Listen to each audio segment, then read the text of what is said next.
한 시간 이 자리에 찾아나온 모든 분들, 저는 줄 것이 없지만 우리 하나님이 여러분 개별적으로 만나 주심으로 말미암아 여러분에게 은혜가 임하는 글로바와 또 한 제자에게 주님이 나타나셔서 말씀을 풀어주실 때에 마음이 뜨거웠던 것처럼 성령의 감동이 여러분에게 있어지는, 그래서 이 2020년 마지막 날, 마지막 시간을 잘 마무리하고 또 새해를 힘차게 출발해 나갈 수 있는 그런 놀라운 축복의 시간이 되길 주님의 이름으로 축원을 드립니다.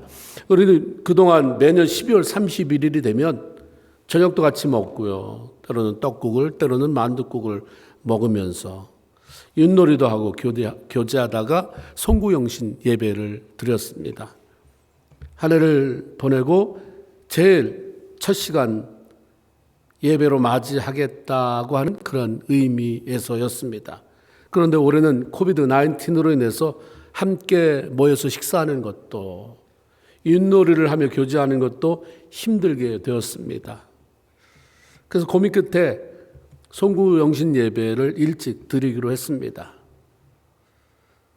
드리지 않는 것보다는 좀 일찍 모여서라도 우리가 그 의미를 되새기고 모인 사람끼리 어쨌든 모두도 방송을 통해서 예배를 드릴 분들 함께 하나님의 영광 누리고 은혜 받자 하는 의미로 우리가 좀 시간을 땡겼습니다. 송구영신이라고 하는 말은 옛 것은 버리고 새 것을 맞이한다, 이런 의미입니다. 비록 지난해보다는 시간이 앞당겨졌지만 그 어느 때보다도 한 해를 진지하게 마무리하고 새해를 새롭게 주어질 날들에 대한 소망과 기대로 가득 채우는 축복의 시간이 되기를 주님의 이름으로 축원을 드립니다. 우리가 오늘을 살아가고 있다고 하는 것은 어제라는 과거를 살아왔다는 의미이기도 합니다. 그리고 그 과거는 항상 어떤 기억을 남겨놓습니다. 지나가 버린 과거에 대한 기억은 모두 나쁠 수만 없어요. 그렇다고 다 좋을 수만 없습니다. 중요한 것은 내가 살아왔던 한 해에 대한 그 기억들을 어떻게 처리하며 살아가느냐에 따라서 오늘 그리고 내일이 달라진다고 하는 사실입니다. 어떤 사람은 분명히 과거에 좋은 일들도 상당히 많이 있었을 텐데 나쁜 일들만 기억하면서 후회합니다. 한숨을 내쉽니다. 환경이나 주변 사람들을 원망하고 더 나아가서 내가 왜 이것밖에 못했을까? 왜 나는 매번 이 모양 이 꼴일까? 자신을 학대하면서 우울하게 살아갑니다. 그런 삶의 반복이 그 사람으로 하여금 내일에 대한 기대를 하지 못하게 만들고 자신의 삶을 아주 비관적으로 자신 없게 만들어 버리고 맙니다. 그렇다고 한다면 여러분, 우리 성도는 지난날을 어떻게 처리하며 살아가야 하는가? 하나님은 과거에 베풀어 주신 은혜는 반드시 꼭 잡고 기억하며 그 다음 해로 나가라, 살아가라 말씀합니다. 하나님은 모세를 통해 이스라엘 백성들에게 지난날 애굽을 탈출해서 광야를 지나올 때 하나님께서 그들을 위해 기적을 베푸시고 강한 손과 편팔로 인도해 오신 사실을 기억해라 라고 말씀하십니다. 실패한 것만 생각하면 이상하게 좋은 게 많은데 우리한테는 좋은 것보다는 괜히 좋은 거 생각하면 나답지 않은 것 같고, 내가 그런 사람이 아닌데 왜 좋은 것만 생각하려고 애를 쓰나? 나는 실패에 너무 적합한 사람 같고, 그렇게 생각하면 마음이 편해지고 그러면서 우울해하는데, 실패한 것만 생각하면 우리는 좌절하게 됩니다. 그러나 못났음에도 불구하고 번번이 실패하고 넘어지는 삶을 살았음에도 불구하고 나를 일으켜주시고 날 참아주시고 기다려주시고 인도해 주셨던 하나님의 은혜를 생각하면 다시 일어설 용기를 내게 되는 거죠. 하나님이 베푸시는 은혜를 한순간이라도 받지 않고 살아갈 수 있는 사람은 여기 아무도 없습니다. 그렇게 여기까지 온 사람은 아무도 없어요. 단지 받은 은혜를 깨닫고 감사히 여기는 사람과 은혜를 받았으면도 그게 은혜인 줄을 모르고 무시하고 살아가는 사람이 있을 뿐입니다.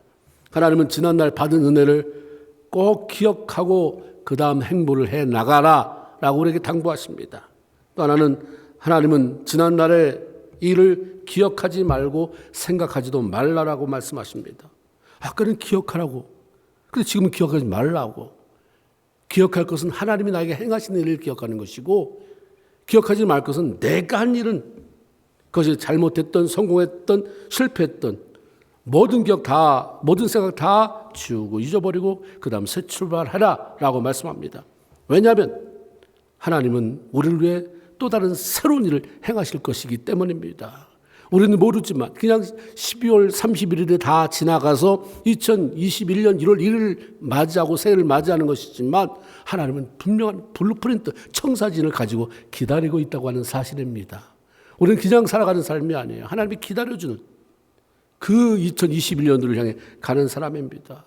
그래서 하나님은 다른 건 다 괜찮지만 네가 했던 거 다 잊어버리고 그 실패든 잘했든, 왜냐하면 실패한 사람은 다시 이렇게 세워 하나님께서 나를 위해 행하시는 일을 보게 만드실 것이고, 무엇인가를 성취했던 사람에게는 그것보다 더한 것이 있음을 보여줄 것이기 때문에 그게 네 인생의 다가 아니다. 더 좋은 거 있다.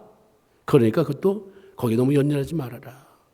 실패했다고 내가 일으킬게, 다시 만들게, 내가 하면 할 수 있잖아. 그러니까 옛날에 지나고 온 것 다 뒤로 하고,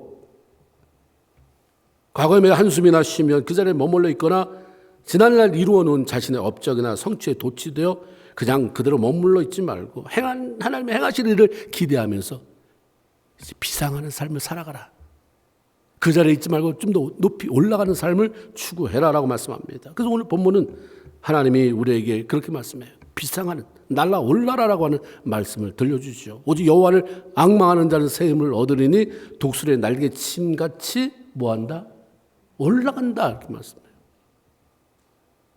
어제 묶여 바닥에 뒹굴며 살아가는 사람이 아니라 내일을 바라보며 하나님이 이제 2021년에는 또다시 어떻게 내 인생에 간섭하셔서 내 삶을 만들어 가실까. 하나님 우리에게 그렇게 말씀하잖아요. 너희를 향한 내 생각은 재앙이 아니라 평안이요. 장래 소망을 주는 늘 이렇게 소망적인 하나님께서 어떻게 내 삶에 새로운 역사를 일으킬까. 그걸 기대하며 바라보며 비상하는 삶을 살아라 라고 말씀합니다. 비행기가 하늘 높이 오르는 것을 우리 비상한다고 말합니다. 새가 마음껏 드높은 창공을 날아가는 것 비상이에요. 사람이 꿈을 꾸며 살아가는 것 다 비상입니다. 비상은 위를 바라볼 뿐만 아니라 그 위를 향해 가는 거예요. 아, 좋겠다. 비상에 대한 꿈은 꾸지만, 나도 좀 높이 올라갔으면 좋겠다 꿈은 꾸지만 그걸 못 가는 사람들, 가려고 마음 먹지도 않은 사람, 날겠지도 해보지도 못하고 또 하나를 보내는 사람들이 얼마나 많은지 알 수 없습니다. 비상해라. 바라볼 뿐만 아니라 올라가라. 도달해라라고 주님 말씀합니다. 이 위로 올라간다고 하는 것은 더 나은 상황으로 옮겨가는 것을 의미합니다. 장사하는 사람이 가게가 잘 돼서 돈을 많이 벌게 되면 매상이 올랐다라고 그러지, 돈 잘 받는데 매상이 곤두박질을 쳤다라고 말하잖아요. 매상이 올랐다. 학생들은 성적이 올랐다라고 말을 해요.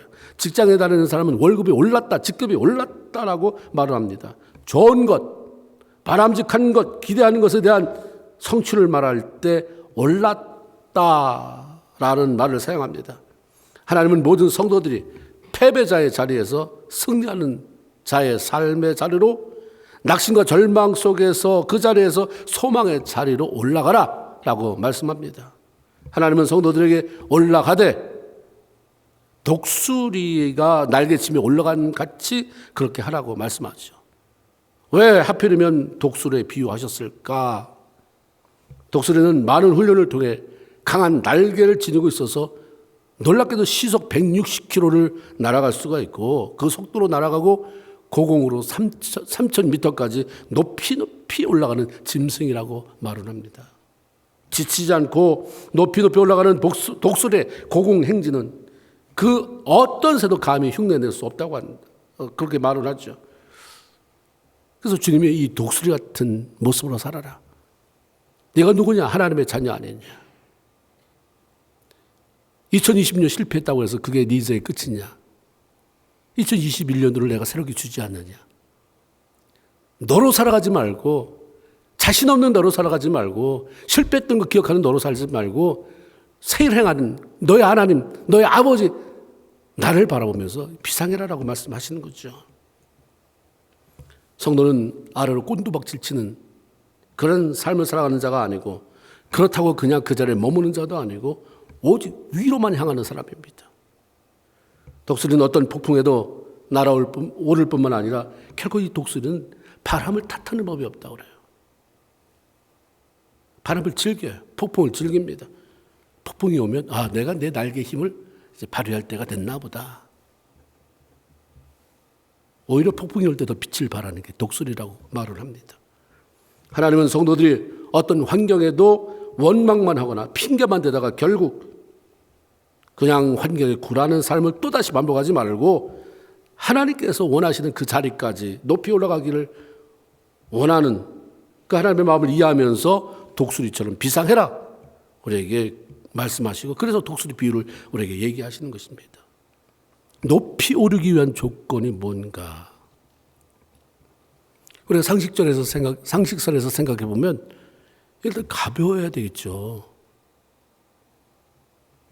수영하는 사람들, 달리기 하는 사람들의 모습을 보면 그들은 더 잘 달리기 위해서, 더 좋은 그러한 기록을 남기기 위해서 자신의 몸을 가볍게 하려고 최소한의 것만 입는 것 우리가 많이 봐요. 무거운 것을 걸치면 걸칠수록 그것은 달리는 데 쏟아야 할 힘을 빼앗기게 됩니다. 우리 인생을 무겁게 만들어서 날아오르지 못하도록, 비상하지 못하도록 끌어내리고 쉽게 지치게 만드는 게 뭘까? 성경은 그것을 바로 죄다라고 말씀합니다. 히브리서 12장 1절에 보면 모든 무거운 것과 얽매이기 쉬운 죄. 죄는 뭐냐? 무거운 거다. 죄는 뭐냐? 얽매이게 만드는 것이다 라고 얘기해요. 죄는 무거운 것이라 그것이 우리 위에 내 삶에 얹혀지게 되면 날기는 고사하고 서 있는 것, 내 삶의 현상을 지탱하는 것조차도 어렵게 만들어 버립니다. 죄는 얽매이는 그물과 같아서 그 덫에 걸리면 빠져나오기 힘들고 빠져나오기 전까지는 비상한다는 게 불가능해진다, 이런 의미입니다. 그러므로 누구든 비상하는 삶을 살기를 원하는 사람이 가장 먼저 해야 될 일은 그 어깨에 있는 짐, 나를 덮어 쓰고 있는 그런 올무, 이것들을 다 끊어내고 벗어 던지는 것처럼 회개를 통해 죄의 문제를 처리하고 우리 삶을 가볍게 만드는 것입니다. 구약의 두 사람이 승천했다고 말을 해요. 죽음을 보지 않고 하늘로 올라간 사람이 에녹입니다. 죽음을 보지 아니하고 하늘로 올라간 사람이 엘리야예요. 그들이 어떻게 올라갈 수 있었을까? 가볍기 때문이에요. 예수 그리스도께서 재림하실 때 누가 들림받을 수 있을까? 가벼운 사람들이 올라가는 거예요. 영적인 무게는 많이, 하나님 기뻐하는 삶의 무게는 많이 나가게 만들고 죄의 무게는 없애버려서 가볍게 만드는 삶, 그런 삶을 살아가는 사람이 비상하게 되는 것이고, 비상을 원하는 사람들의 최우선의 과제는 바로 이런 무겁게 만드는, 우리를 얽매이게 만드는, 우리를 짜증스럽게 만드는 온갖 많은 은혜가 쏟아 부어지는데도 불구하고 불평불만하고 낙심하게 만들고 원망하게 만드는, 우리를 고꾸라지게 만드는 죄의 문제를 해결해라 주님 말씀합니다. 또 하나는 어떻게 해야 우리가 날아오를 수 있을까? 힘이 있어야 된다. 힘이 있어야 된다. 하나님의 일을 하다가 120세에 죽은 모세에 대해서 신명기 34장 7절은 이렇게 말을 해요. 그의 눈이 흐리지 아니하였고 그의 기력이, 다시 말해 힘이 쇠하지 아니했다라고 알려줍니다. 눈이 밝았어요.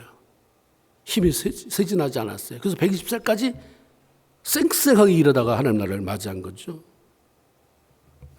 날개가 있다고 높이 날을 수 있는 것은 아닙니다. 참새도 날개가 있어요.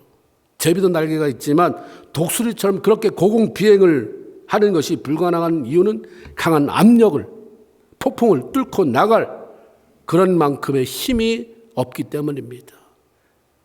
날개가 있다고 날 수 있는 건 아니잖아요. 높이 날 수 있는 건 아니에요. 구원받은 사람들은 하나님을 향해 높이 날 수 있는 날개를 받은 사람들입니다. 그런데 날개를 받았다고 다 동일한 높이만큼 비상하는 건 아니다라고 하는 말씀입니다. 반드시 그 날개에 힘이 있어야 돼요.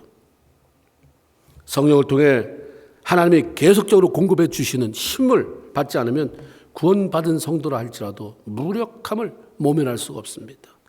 힘이 없는데 날개가 있다고 한들 어떻게 그 폭풍을 통과할 수 있으며 어떻게 압력을 뚫고 높이 비상할 수 있겠는가.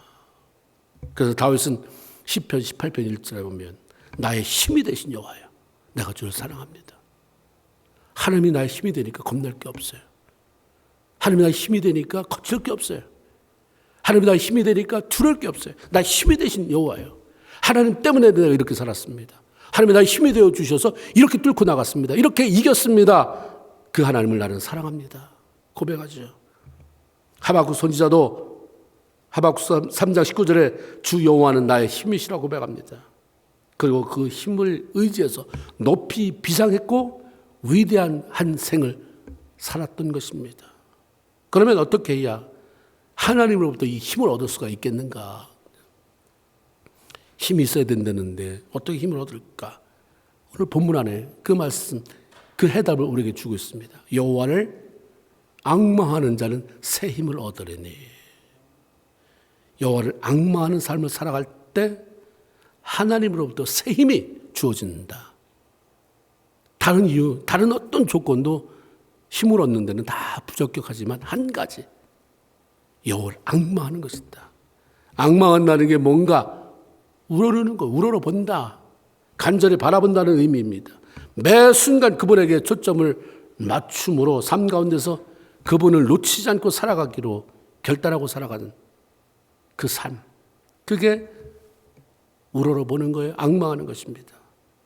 영어 성경으로는 이렇게 되어 있어요. NIV에는 Hope in the Lord. 주께 소망을 두고 살아가는 것이 앙망이다. 다른 어떤 것보다도 하나님을 가장 소중한 존재로 여기며 살아가는 것.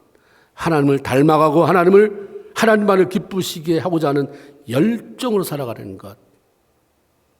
그게 여호와를 앙망하는 것. 다른 어떤 것보다 하나님을 가장 소중한 존재로 여기고 살아가는 것. 내 삶의 모든 것이 하나님께로부터 온다는 사실을 알고 그분만을 기대하며 살아가는 것. 그게 앙망이다라고 얘기하죠. 킹 제임스 버전은 Wait upon the Lord라고 되어 있어요. 주께 시중을 들며 살아가는 것. 시중 든다는 것은 옆에서 그분이 뭘 원할 때 지체치 않고 기쁨으로 그걸 다 수행해 드리는 것. 그게 시중 드는 거 아니에요? 시중 든다는 사람은 항상 자발적이어야 돼. 입이 대빨로 나가서 왜 맨날 나한테 이거 시켜? 왜 나만 그래? 이게 아니라 기꺼운 마음으로 주님, 나 어떻게 할까요?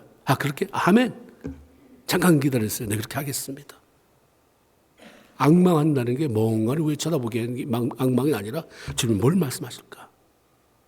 기대하고 그 주님 뭔가 내한테 감동 주면 즉시로 수행해드리는 주님을 시중 들며 살아가는 것, 그게 앙망이다라고 말씀합니다. 이렇게 하나님을 앙망할 때 힘이 주어진다 말씀합니다. 근데 앙망은 어떻게 생겨나나? 앙망을 해야 힘이 주어진다잖아요. 그럼 일단 앙망이 돼야 되는데 매일 뭘 내가 열심히 결단하고 그래서 앙망이 안 생겨요. 앙망은 두 가지. 말씀과 기도 속에 생기는 거예요. 그냥 말씀 읽다 보면 어느 순간 하나님 은혜를 부어주고 깨달아지면 이렇게 살아야 되겠구나.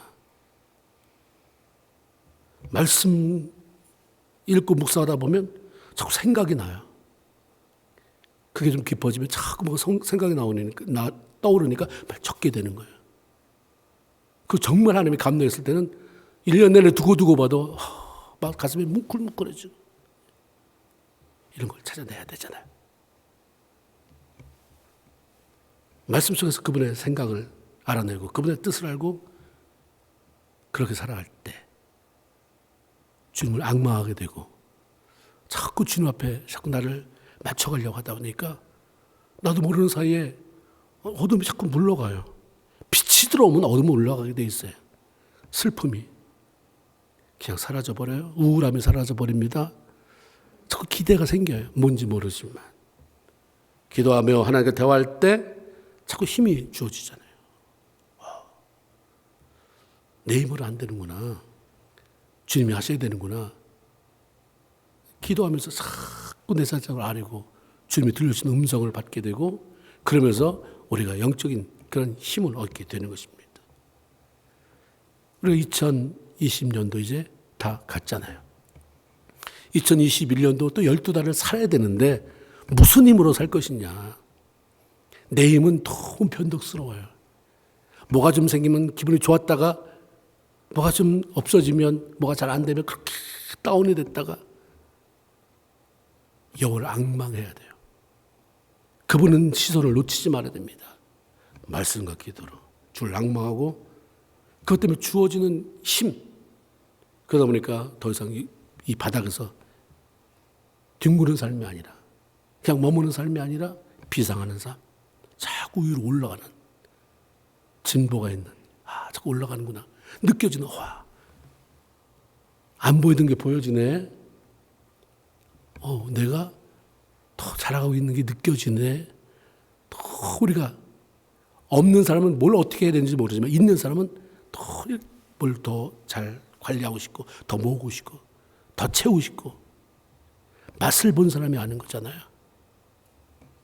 그래서 우리가 자꾸 앙망하게 되고 자꾸 올라가게 되고 또 앙망하게 되고 힘이 오게 되고 또 올라가게 되고 2021년도 저는 우리 안디옥교회 모든 성도들이 그렇게 말씀과 기도 속에서 하나님을 앙망했더니 내가 기대치 못했던 놀라운 힘이 주어지고 그 힘을 따라 내가 그렇게 살아갔더니 힘 주어지는 대로 내가 애써서가 아니라 하나님이 주신 힘을 가지고 살아갔더니 오늘 내가 비약대에 있는 비상에 있는 비상한 자만이 내려다볼 수 있는 비상한 자들만이 갖게 되는 여유 비상한 사람들만이 갖게 되는 하나님의 놀라운 은총 속에 살아가는 승리로운 한 해를 살아가는 저와 여러분 다 되기를 주님의 이름으로 축원을 드립니다. 아멘. 아멘. 이 시간 우리 찬양으로 하나님 앞에 영광 돌리겠습니다. 하나님 앞에 이제 드린 예물을 위해서 또 그리고 예물만이 아니라 내 마음을 하나님 앞에 드리겠다는 마음으로 이 한 시간 한번 찬양으로 하나님 앞에 영광 돌릴 텐데 찬양하는 내내 동안 한번 우리가 하나님 말씀 묵상하면서 한 해가 내가 앙망하기를 원합니다. 그리고 힘으로서 비상하기를 원합니다. 우리 마음을 하나님 앞에 쏟는 시간이 됐으면 좋겠습니다. 이제 우리 찬양하는 분